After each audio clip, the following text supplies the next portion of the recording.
आज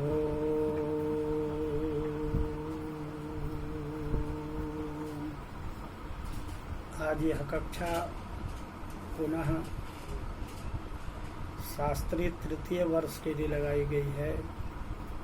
जो छात्र शास्त्री तृतीय वर्ष में व्याकरण लेकर पढ़ रहे हैं, उनका प्रतिष्ठा पत्र में परम लघु मंजूषा पुस्तक निर्धारित है,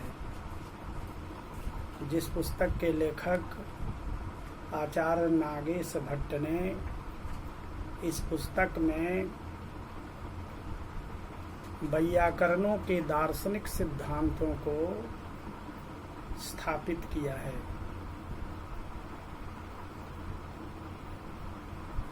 इसमें उन्होंने कहा है, संसार में जितने भी शब्द हैं या वर्ण हैं या वाक्य हैं, जिनसे अर्थ निकलता है, उसे स्फोट कहते हैं। अब वर्ण, पद और वाक्य तीनों से अर्थ निकलता है, अर्थ उपस्थित होता है। इसलिए वर्ण, पद और वाक्य तीनों स्फोट हैं, और इससे निकलने वाला जो अर्थ है वह यद्यपि अर्थ के संबंध में कहा गया है कि जाति, व्यक्ति, लिंग, संख्या, कारक, ये 5 अर्थ होते हैं, किंतु यहाँ बाह्य अर्थ को न लेकर बौद्धिक अर्थों को लिया गया है। अर्थात बुद्धि में जो अर्थ किसी शब्द का उपस्थित होता है, उस अर्थ से यहाँ मतलब रखा गया है, और उसी अर्थ के साथ शब्द का तादात्म्य संबंध होता है। अब वो अर्थ 3 प्रकार का है, जिसे मुख्यार्थ, लक्ष्यार्थ और व्यंग्यार्थ कहते हैं। और इन तीनों अर्थों को प्रकट करने वाली जो शक्ति है, उसे अभिधा, लक्षणा और व्यंजना कहते हैं। और इन तीनों को एक शब्द में अगर कहें तो वृत्ति कहते हैं। तो शब्द, वर्ण हो या शब्द हो या वाक्य हो, इन तीनों में एक वृत्ति होती है, जिस वृत्ति के सहारे शब्दों का अर्थ किया जाता है। अब यहाँ कहते हैं कि वह वृत्ति जो शब्दों में है, उसको आप स्फोट कहते हैं। तो स्फोट है क्या, इसके संबंध में पुनः विचार करके बतलाया जाए। अर्थ तो समझ गए कि अभिधा, लक्षणा, व्यंजना 3 प्रकार का अर्थ होता है, और तीनों प्रकार के जो अर्थ है वह वर्ण, पद और शब्द, वाक्य में होता है। तो अब ये बार बार पूछते हैं कि आखिर वह अभिधा, लक्षणा, व्यंजना, ये तीनों जो एक शब्द वृत्ति शब्द से जाने जाते हैं, वो वृत्ति कहाँ है? शब्द में है, वाक्य में है या वर्ण में है? इसी पर प्रश्न करते हुए आज का पाठ प्रारंभ करते हैं। और इसमें यह स्वयं ग्रंथकार ये लिखते हैं, ननु कोयम वृत्त्याश्रय शब्दः, अर्थात वृत्ति जिसमें आश्रित है वो शब्द क्या है, आप उस शब्द को बतलाइए जिसमें वृत्ति होती है, जिस वृत्ति के सहारे शब्दों का अर्थ किया जाता है। तो माना कहते हैं कि वर्ण भी है, पद भी है और वाक्य भी है। तो चलिए हम लोग पहले शब्द पर विचार करते हैं। कहते हैं कि वर्णा, वर्ण जो है, जैसे राम शब्द है, तो राम के अर्थ को कहने का जो इसमें कहने की जो वृत्ति है, वह राम में, र में भी है, आ में भी है और म में भी है। वर्णा प्रत्येकम इति चेत, अगर प्रत्येक वर्ण को आप मानेंगे कि र भी राम अर्थ को कही देता है, आ भी राम अर्थ को कहता है, म भी राम अर्थ को कहता है, तो र, आ और म तीनों जब राम शब्द को के अर्थ को कहता ही है, तो र को कहने के बाद आ और म कहने की क्या आवश्यकता? र से ही राम शब्द का अर्थ निकल जाएगा, या आ से ही निकल जाएगा। र को नहीं कहेंगे, म को नहीं कहेंगे, या म को ही कहेंगे। पूर्व में जो वर्ण है र और आ, उसको नहीं कहेंगे। यह प्रश्न करते हैं कि राम में अगर प्रत्येक वर्ण राम शब्द के अर्थ को कहने में सक्षम है, तो प्रत्येक वर्ण है तो प्रत्येक वर्ण कहने की क्या आवश्यकता है? र को ही कहेंगे। यही प्रश्न करके बतलाते हैं कि प्रत्येकम इति चेत, अगर प्रत्येक वर्ण को आप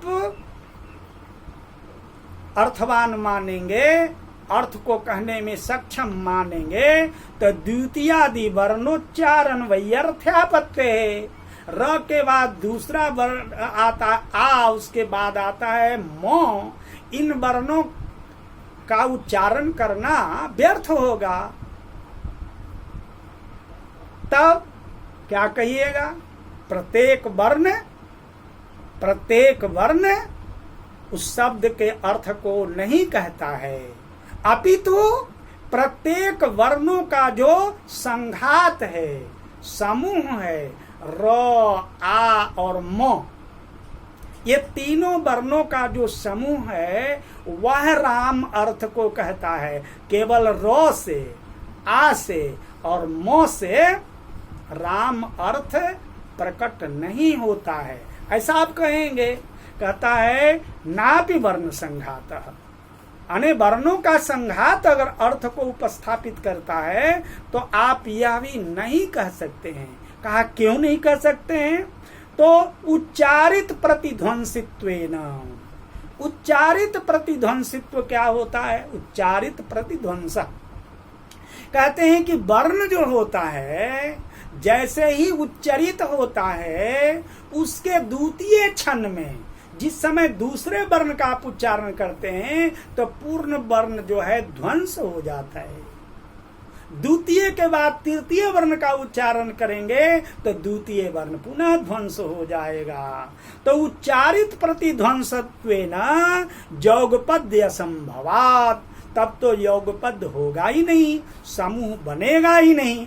अब राम जब बोलते हैं तो र, आ, म तीनों को बोलते हैं। इनका कहना है कि र के बाद जब ये आ आप बोलना चाहेंगे तो र ध्वंस हो जाएगा, म बोलने लगेगा तब तक आ ध्वंस हो जाएगा, केवल म रहेगा। तो जब तीनों एक साथ उपस्थित होगा ही नहीं, तब तीनों वर्णों का समुदाय कैसे हो सकेगा? इसलिए आप वर्णों के समुदाय जो है वह अर्थ को कहने में सक्षम है, यह भी नहीं कह सकते हैं। अभिव्यक्ते है उत्पत्तिर्वा, क्योंकि अभिव्यक्ति अर्थात उत्पत्ति, वर्णों की जो उत्पत्ति होती है, अभिव्यक्ति होती है क्षण स्थायित्वात्, वह क्षण भर स्थित रहती है, क्षण स्थायी होता है।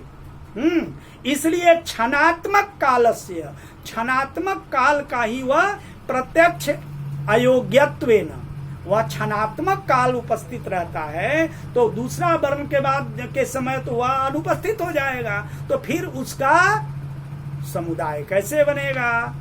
नहीं बन सके बनेगा। तदवच्छिन्न वर्णस्य अपि अप्रत्यक्षत्वात्, तदवच्छिन्न जो नष्ट हो गया वर्ण वो तो रहेगा नहीं, अप्रत्यक्ष रहेगा, और अभी जो बोल रहे हैं वो प्रत्यक्ष है, तो कैसे समुदाय बन पाएगा? उच्चारणाधिकरण कालोत्तर काल वृत्ति ध्वंस प्रतियोगित्वम उच्चरित प्रतिध्वंसित्वम कहते हैं। इसी को उच्चरित प्रतिध्वंस कहते हैं कि उच्चारणाधिकरण काल, उच्चारण जिस समय करते हैं उसके उत्तर काल तुरंत बाद पूर्व वाला वर्ण समाप्त हो जाता है, नष्ट हो जाता है, ऐसा विचार किया गया है। इसीलिए कहा कि आप लोग जो इको जनची सूत्र पढ़ाते हैं और पढ़ते हैं और कहते हैं तस्मिन् इति निष्ठ पूर्वस्य यह परिभाषा लगा करके कि क्या कहते हैं कि इस वाक्य के अर्थ को करते के इकः स्थाने यन स्यादचि परे, ऐसा कहते हैं। यहाँ पूर्व और पर होगा कैसे? जब ईक का उच्चारण करके, जब माने अच का उच्चारण के सुधि जो उपास से सुधि कहते हैं, उपास से कहने लगेंगे तब तक शुद्धि खत्म हो गया। तो जब एक साथ रहेगा नहीं तो पूर्व और पर होगा कैसा? इसका व्यवहार कैसे हो सकता है? नष्टस्य प्रत्यक्ष विषय इदम शब्देन पौर्वा पर व्यवहार अयोगाच्य, जो नष्ट हो गया उसके लिए इदम शब्द का प्रयोग करके यह और वह ये दोनों, ये पूर्व है और पर है, ऐसा कहना तो बिल्कुल माने मूर्खता है, यह तो कहना उचित नहीं है। इसलिए कि वर्ण जो है क्षण मात्र ही उपस्थित रहता है, तो आप क्या कहेंगे? इस पर तार्किक लोग कहते हैं यत्तु तार्किकाः वर्णानाम अनित्यत्वेपि, ये भी मानते हैं कि वर्ण जो है अनित्य है, वर्ण जो है क्षणिक है, क्षण भर उच्चरित होते ही क्षण भर के बाद वो नष्ट हो जाता है, ये तार्किक लोग भी मानते हैं। लेकिन ये तर्क देते हैं कि वर्णानाम अनित्यत्वेपि उत्तरोत्तर वर्ण पूर्व वर्णवत्व अव्यवहितोत्तर संबंधेन संस्कार वसाद गृह्यते। कहते हैं कि ऐसा होता है कि पहला वर्ण जब र बोलते हैं, इसके बाद राम में र बोलते हैं, उसके बाद आ बोलते हैं, ठीक है, र नष्ट हो गया, लेकिन उसका संस्कार रह जाता है, उसका एक प्रतिबिंब रह जाता है।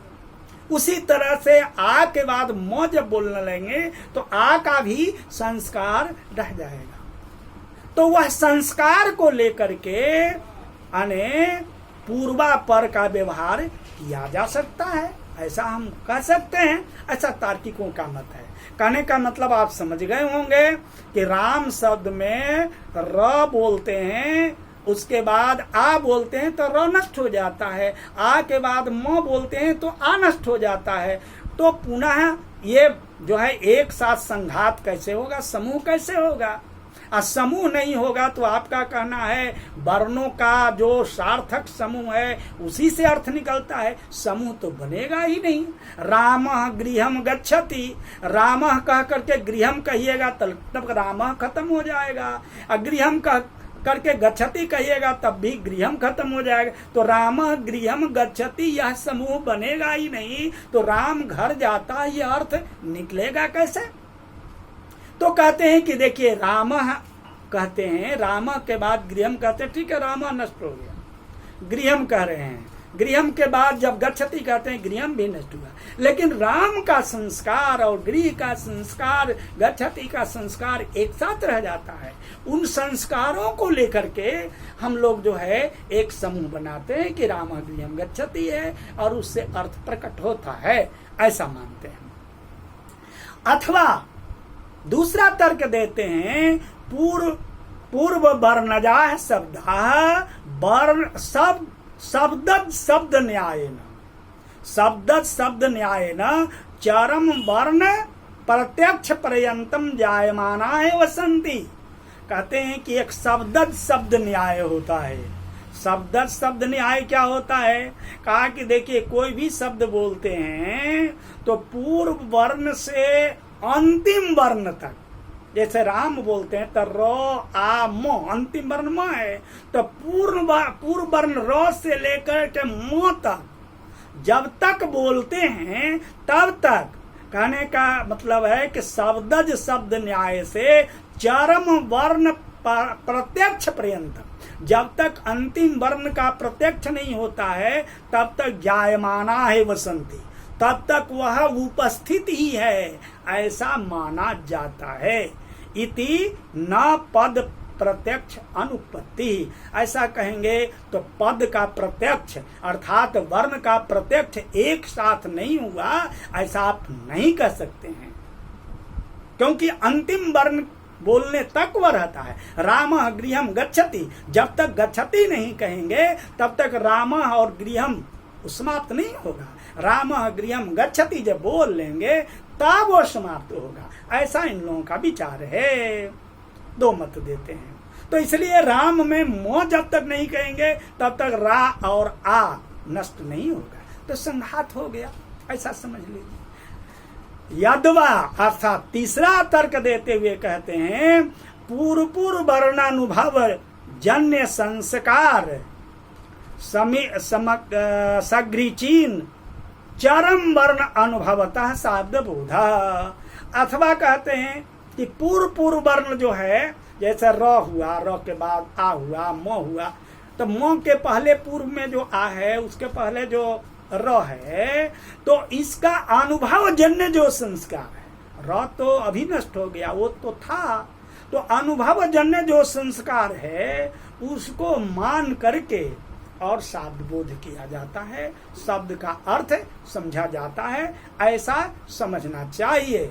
इसलिए वर्णों के प्रत्येक वर्ण जो आप कहेंगे कि र से ही राम का अर्थ हो जाता है, तो आ कहने की क्या आवश्यकता है, म कहने की क्या आवश्यकता है, ये तो आपने ठीक कहा है। र से नहीं होता है, आ से भी नहीं हो पाएगा, म से भी नहीं होगा। राम गृहम गच्छति, राम गृहम गच्छति, तीनों मिलने के बाद राम घर जाता है अर्थ होता है। राम से केवल नहीं होगा, गृहम से भी नहीं होगा, गच्छति से भी नहीं होगा। अगर राम से ही हो जाएगा तो गृहम गच्छति कहने की क्या आवश्यकता है? राम गृहम गच्छति, राम घर जाता है, यह अर्थ अगर राम से ही हो जाएगा तो गृहम गच्छति कहने की क्या आवश्यकता? या गच्छति से ही हो जाता तो राम गृहम कहने की क्या आवश्यकता?